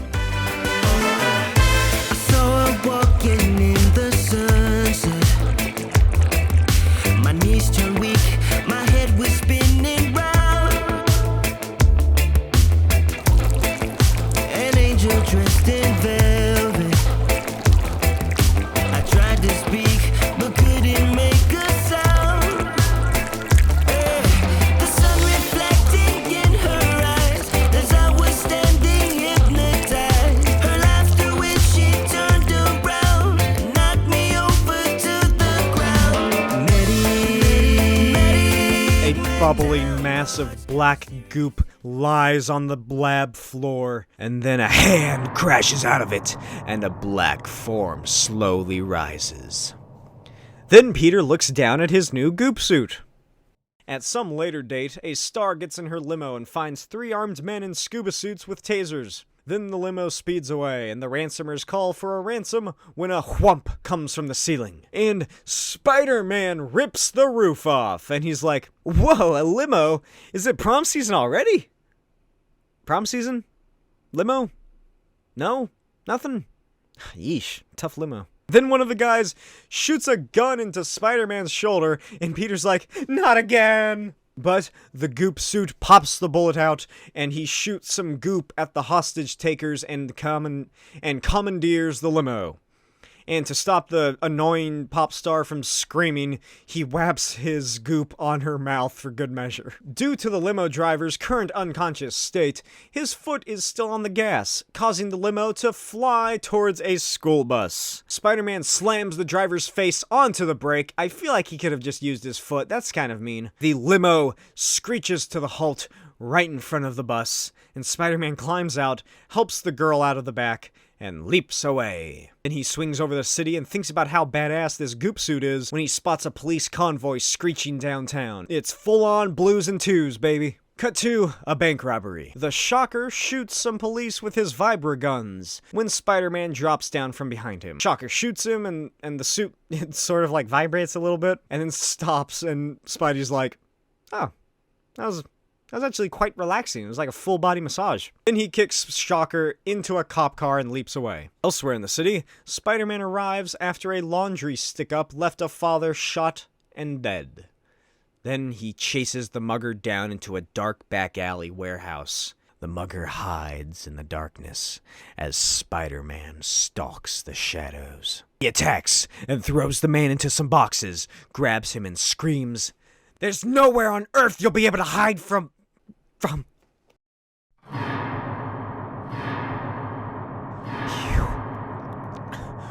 You killed my Uncle Ben." Dude, I swear to God, I didn't know he was your uncle. You don't deserve to live. You don't deserve your life. You killed my Uncle Ben. I want to hear you scream. Oh, Jesus. Oh, my God. Please. I want your blood. What's happening to me? Get it off me! Stop it! Get it off! What have I done? Peter crashes out of the warehouse as the goop suit flails in the night rain. I can't get it off. I can't stop this. Won't let me go. I can't. Oh, Dad, I never should have come near it. I never should have touched it. Get it off of me. Get off. Get off. Oh, it's feeding on me. Oh, I can feel it eating me alive. Oh my God, what have I done? Oh, Father, kind of kill me. Off me. Off me. Oh, God.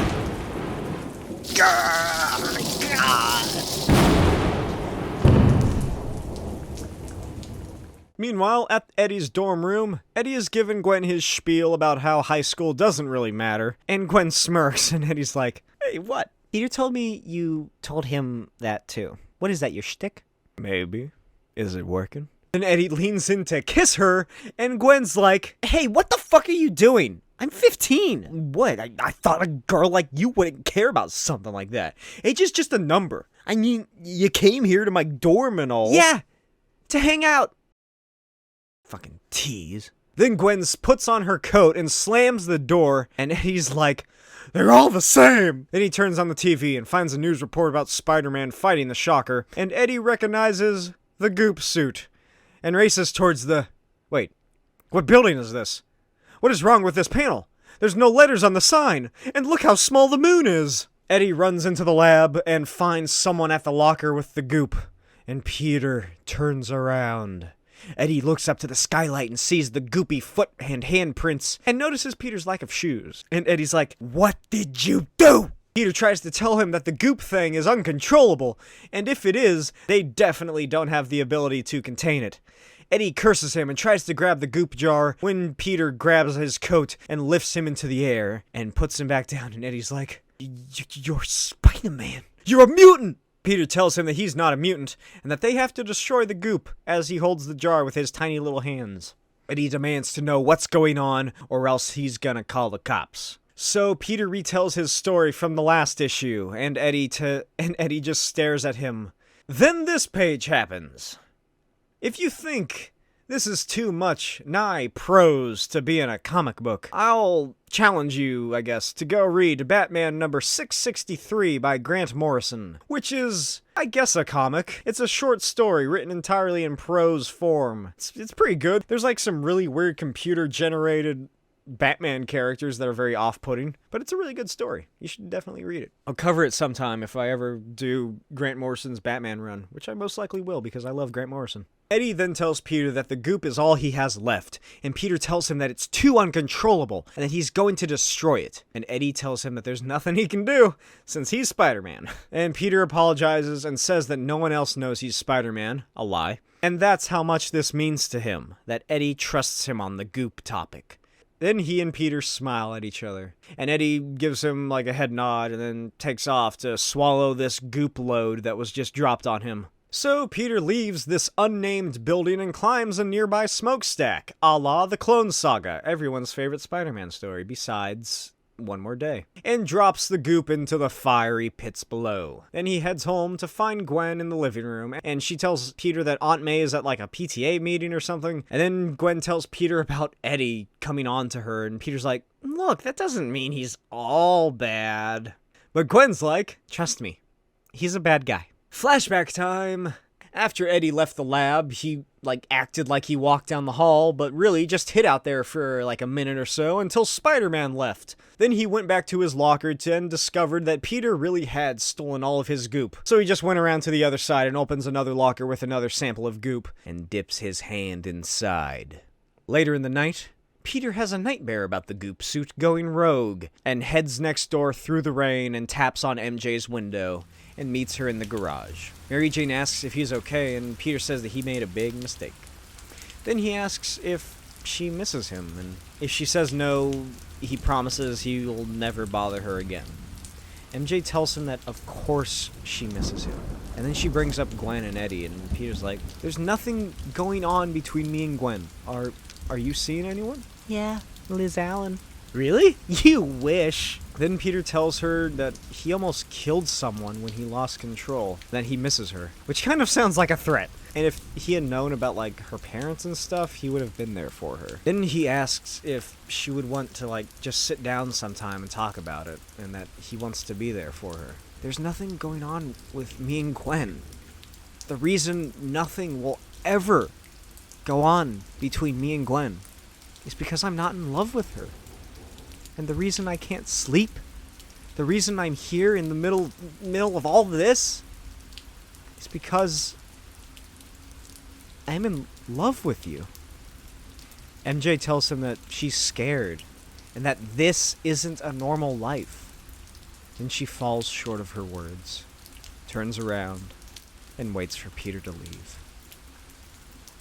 The next day, the rain continues, and at Midtown High, Peter sits in class listening to his teacher lecture when his spider sense goes off. He looks around and can't notice anything wrong or any danger coming, and then he looks out of the rain-covered window and sees a hulking black figure sitting on the lawn of the school, staring up at him. Peter squints and tries to make out who or what that thing is, when lightning strikes, revealing a morphing, snaggle-toothed, snarling goop monster. Peter then just walks out of class and heads down to the football field and stands before the purple-black monster as the hard rain slams down on each of them.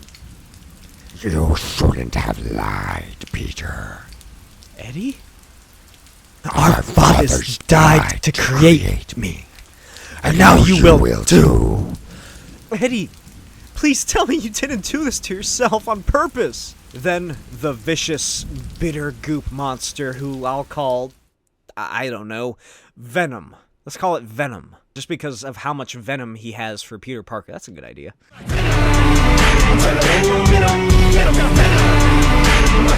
got that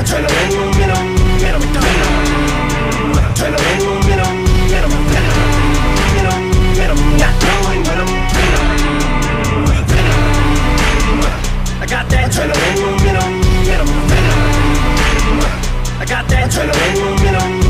Venom shoots a tendril at Peter, but he narrowly evades it. This isn't you, Eddie. It's the suit. I know what it's doing to you. Let me help you before you go and do something you're gonna regret.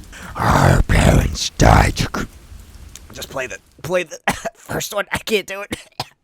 Our fathers died to create me. And now you will too. Yeah, you said that already, man. Now you will. Eddie, stop it or I'll... Eddie, snap out of it. Come on. You're in there. Snap out of it. Fight it. Fight this thing. Come on, Eddie. I did it. You can too. Why?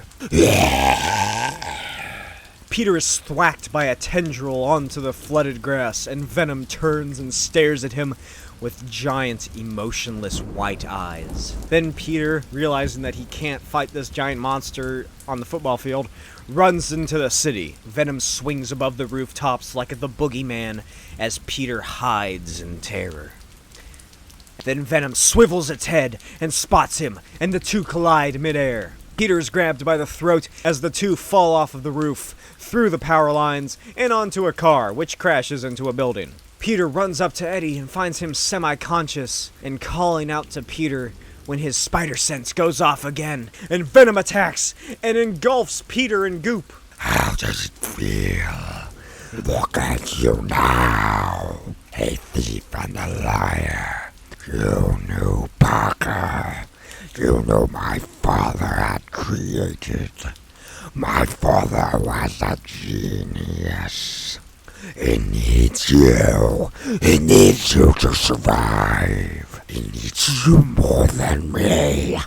It needs you. This is all your fault. How did Frank Welker do this? I'll get you, Gadget, if it's the last thing I do, Gadget! Why does the goop need Peter Parker, I hear you ask? Because when Richard Parker and Eddie Brock Sr. were working on the Venom project, Richard used some of his own DNA as a building block for the goop, so it just, I guess inherently works better for that DNA source. Peter is then submerged in the blackness, and all goes quiet as the rain trickles off of the bubbling mass. Then he crashes out, screaming in defiance. Peter grabs a tire from the nearby crashed car and slams Venom in the face with it, loosening teeth and splitting apart his tongue as the police pull up and order them both to the ground. Venom turns towards the officers as they naturally freak out and open fire as Peter jumps onto a nearby wall. The bullets enter the goop and fall back out. The force of the bullets entering and falling back out causes Venom to stumble backward and onto a loose electrical wire, causing him to explode, leaving only a smoking pile of purple bile where Eddie Brock Jr. once stood. Peter looks down in horror and then runs away. Later at an outdoor restaurant, Nick Fury eats when his wrist device goes off. The voice on the other end informs Fury that there's an energy flux in his immediate area, and Fury tells him that he'll take care of it. Fury then stands up, pays for his dinner, and begins walking down a dark alley. He then walks through a chain link gate and flashes the alley with his wrist device. And a few seconds later, Peter Parker falls into a dumpster. Fury asks Peter why he was following him, and Peter's like, "What was that? What did you just do to me?" It's a temporary genetic paralysis. Don't worry, it's wearing off. You look and smell vaguely like crap. What happened to you, kid? Where's your little costume? I lost it. You lost it? How long have you been following me? Since you left your headquarters place? You've been following the leader of the top espionage organization on the entire planet? for over an hour? Yeah. Not bad. What do you want, Peter? I want you to take my powers away. I don't want them. I don't want to be Spider-Man. I know you can do it. I know you can inject me with something or spray me with something. I just don't want to do this anymore. I want my life back to where it was before the spider bit me. I want this to stop. No. I'm an illegal genetic mutation. You said it yourself. What happened, Peter? I got into a fight today. This guy, he turned himself into this thing. Was this in Queens? Big black monstrosity type of thing. So what happened? Where's the creep now? Did you kill him? I don't know. You don't know where he is, or you don't know if you killed him? You think you killed him. Where's the body? He just disappeared. Kid, there's not too many actual rules to this game of ours, but one of the big ones is this. If there's no corpse, the guy's still alive. Are you listening to me? I think I killed someone. I don't want this. You've had a rough day, and you should ask yourself if anybody's life is better because of what you did today. If the answer's yes, then stop whining. If not, well, do better tomorrow. What did I tell you the last time I saw you? You said I was going to be your prisoner because I'm an illegal genetic mutation. No, I didn't. My exact words were, enjoy your youth. You're too young to be this involved with the big boys. There will be plenty of time and opportunity for you here later. When you get of age, you'll be part of my team. I said that you're in line to be part of one of the finest organizations this world has ever seen. Kid, you're going to be working with Tony Stark, Bruce Banner, Captain America, the guy with the bow. You're going to be one of the greats. You don't want to be Spider-Man anymore? Fine. What else are you going to do? Work at Burger King? Second fast food joke of this comic. Kid, you hit the lottery. People would kill to be you. Literally. I'm much smarter than you. I'm much smarter than you. So listen up. Take some time off. Calm down. Take some time off and calm down. How did my parents die? I have no idea. Yes, you do. Kid, 10 years ago, I was in college in India. My parents died when I was a kid too. It sucks. It will always suck. Now go home, shower, watch some of those crappy videos on MTV with the booty shaking. Not the scat ones, the music ones. Then Peter shakes his hand and takes off. Peter swings and stops by Empire State Campus and goes to Eddie's dorm to find Eddie's roommate cleaning the place up. Peter asks where Eddie is, and the guy says that he must have come by their room sometime, taken all of his stuff, and trashed the place. And he's like, hey, good riddance anyway. What was your problem with him? Why did you hate him? No offense to you or nothing, but Eddie was an asshole. I mean, the guy was just a loser. Always, lying about stuff that was so obviously lies and stuff. Plus, he was always just hitting on girls, which is fine, but he always got so psycho when they turned him down, which was, all the time. He was pretty much psycho all the time. Peter then sneaks into that unnamed science lab and finds 2 open lockers. And then a voice says hello from the shadows. My name is Dr. Kurt Connors. Are you Peter Parker? Then Connors pours another drink and says that he knows that Peter's Spider-Man and that he stole the goop. And then he's like, I can't believe Ray Parker's son is Spider-Man. Good for you. Then Connors asks if they met before. They have. Kurt asks Peter if he ever told anyone about the night he turned into the lizard, and Peter says he never told a soul. And Kurt's like, well, I guess we're even. Then Peter asks what happened here, and Kurt tells him that his father's project is gone. And with it, another year of his life wasted. Peter tells Kurt that Eddie wore the goop suit too, and now he's missing. Then Kurt gets all drunk philosophical and Peter leaves. And as he walks across the rooftop of the science building, his spider sense goes off. Peter looks around into the night and calls out to Eddie, telling him that he can help. He calls out one last time as he spins around frantically, scanning every shadow in the city. But he finds nothing and stands under the stars in the hazy, cold night. The end.